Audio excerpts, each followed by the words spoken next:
الفيديو ده هنتكلم عن 3 أماكن نقدر نجيب بيهم أفكار حصرية للخدمات بتاعتنا وطريقة نشرها على منصة خمسات. فأول ما بدأت شغل على منصة خمسات عاوزك تتخيل إن أنا كنت دخلت شفت الخدمات المنشورة على المنصة واللي بيقدموا نفس الخدمة اللي أنا بقدمها، وكنت بعمل زيهم بالظبط. ألاقي حد كاتب إن هو بيقدم تصميم لوجو احترافي للشركات، اقدم خدمه شبه كده بالظبط. وللاسف الطريقه دي ما قدرتش تجيب لي ولا عميل، وخلتني افقد الامل في المنصه كلها واسيبها بالشهور والسنين. وكنت منزل قصه نجاح على منصه خمسات بعد فشل اكتر من 6 سنين، تقدر تشوفها على القناه.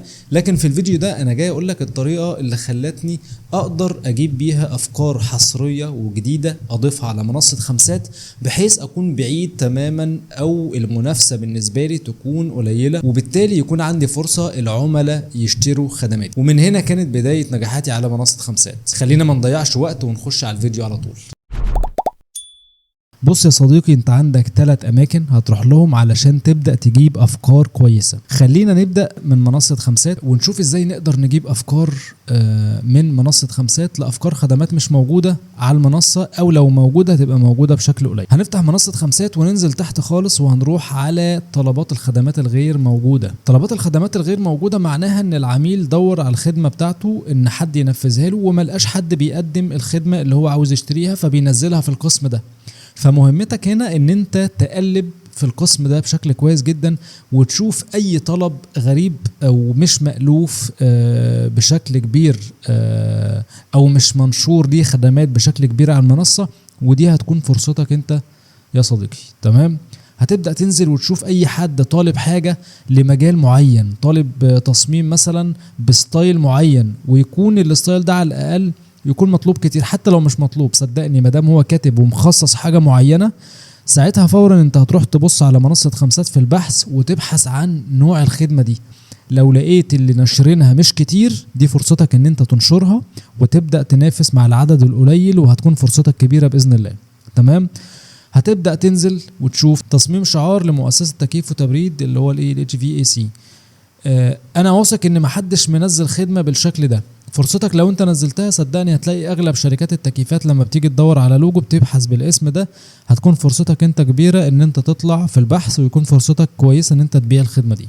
تمام، انت قيس على الموضوع ده اي نشاط او اي مجال. سواء انت كنت كاتب محتوى هتدخل بنفس الطريقة برضو وتشوف اللي كاتب. في ناس بتطلب كتاب محتوى في المجال الطبي بس، فرصتك لو مش موجودة كتير على خمسات تبدأ تنشر حاجة زي كده. كده اعتقد الجزء بتاع خمسات هنا بقى واضح، ان انت تقدر تعرف منه افكار كويسة لخدماتك اللي هتنشرها على منصة خمسات. تاني حاجة نفس الموضوع بالظبط على موقع مستقل. لو دخلت على تصفح المشاريع، هنا في حاجة كويسة ان انت تقدر تعمل فلتر، وتعمل فلتر او عن المجال بتاعك او الشغل اللي انت بتشتغله. نفس القصة اللي عملناها على صفحة طلبات الخدمات الغير موجودة في خمسات هتعملها هنا بالظبط، وهتبدأ تقلب كل يوم. ادخل بص على الحاجات دي.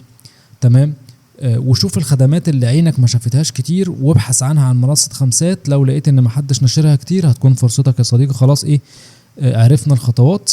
هتبدأ تنزل وتقلب كتير. يعني الموضوع ده المفروض تعمله كل يوم على الأقل، لحد ما عينك تقع على حاجة جديدة تكون مطلوبة، وتبدأ تنزل عنها على منصة خمسات خدمتك. وإن شاء الله ربنا هيكرمك يا صديقي. تصميم شعار نادي ده أنا شفته على مستقل يمكن أكتر من 4-5 مرات خلال الفترة اللي فاتت. فدي فرصة كويسة ليك إن أنت تبدأ تعمل حاجة زي كده على منصة خمسات وتنشرها كخدمة مستقلة. أنت فاهم وجهة نظري لما بقولك إن أنت بتنزل حاجة معينة لمجال معين او لمجال محدد. لان صاحب المجال ده او المجال ده لما بيجي العميل اللي هو جاي من المجال ده اللي بيدور على خدمة في المجال بتاعه، بيبحث كده في البحث بيقول انا عاوز تصميم مثلا لشعار الأندية او لا. ففرصتك لو انت كاتب الحاجات دي في العنوان وفي الوصف وانت بتقدم الخدمة دي، فرصتك انت كويسة ان انت تظهر في البحث. ففرصتك كويسة ان العميل يشتري منك الخدمة. هتبدأ تعمل الموضوع ده وتبص كل يوم وتشوف الحاجة اللي عينك ما بتشوفهاش كتير. تمام كده يا صديقي، ده بالنسبة لموقع مستقل. هنخش على ثالث حاجة تقدر تجيب منها أفكار خدمات مش موجودة على منصة خمسات، وهو موقع فايفر. الموقع طبعا بتاع الله لا يمسهم بالخير. بس احنا هناخد منه افكار، ويفضل يعني ما نشتغلش عليه، كل واحد حر طبعا في رأيه. انا كان عندي حساب عليه وكنت بعت عليه تقريبا بحوالي $100 او ب$120، وللاسف كنت خلاص هبدأ انجح في على فايفر، بس للاسف الشديد، ومش للاسف الحمد لله، ان انا قفلت الحساب خالص وبطلت الشغل على فايفر، ومركز على خمسات ومستقل وشوية ابورك. خلينا نبص ازاي نشوف الخدمات المنشورة على فايفر، ونشوف ازاي نقدر نعملها على منصة خمسات او ننشر عنها في منصة خمسات. ايا كان مجالك ايه بتختار المجال بتاعك. خلينا نخش على الجرافيك ديزاين ونشوف التصنيفات الداخلية للجرافيك ديزاين. بص عندك بقى ايه كل حاجة تخص الجرافيك ديزاين، حتى مجالات الاي اي والذكاء الاصطناعي بقت موجودة، وحتى موجود على خمسات.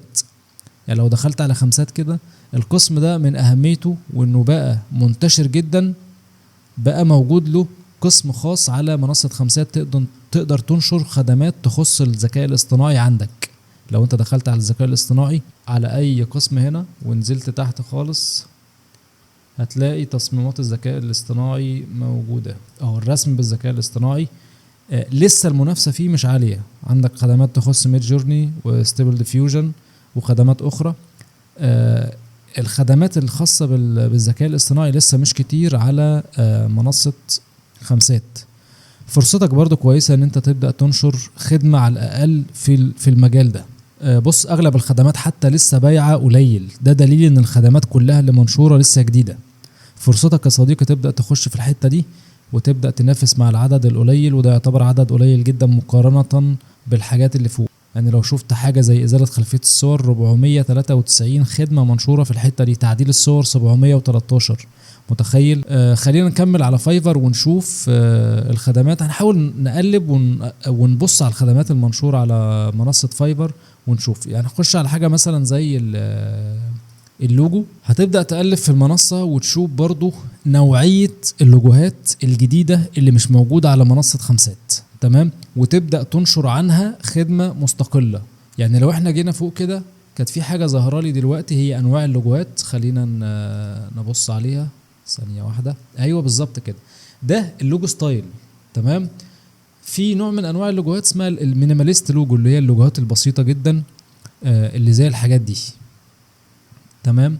في عندك الهاند درون، الحاجات المرسومة بالايد. في عندك الحاجات الفينتج اللي هي اللوجوهات القديمة، دي بتكون مطلوبة في مجالات معينة. عندك اللوجوهات الكرتون المناسبة للجيمنج والحاجات دي، اللوجوهات ال 3D، اللوجوهات الليترنج اللي هي بتبقى مكونة، اللوجو مكون من اسم البراند نفسه لكن بستايل معين. اللوجوهات اللي بتبقى عبارة عن او شكلها او الستايل بتاعها اللي هو الجيومتريك، الحاجات اللي هي ايه ليها رسم هندسي او حاجة زي كده. كذلك التوقيعات في منها منشورة على خمسات كتير، بس برضو المنافسة هناك مش عالية قوي.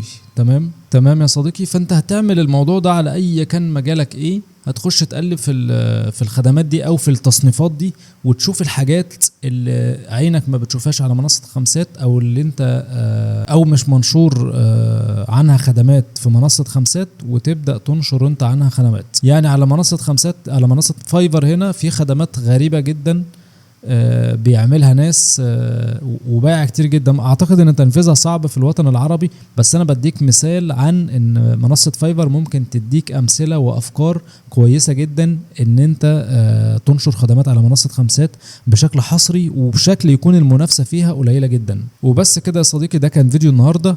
اتمنى تكون استفدت من الفيديو، وفعلا الثلاث حاجات اللي قلناهم دول يساعدوك ان انت تجيب افكار حصرية وافكار كويسة ليك لخدمات تنشرها على منصة خمسات.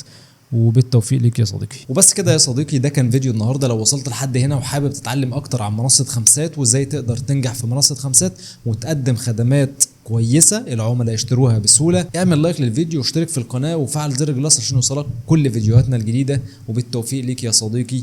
سلام.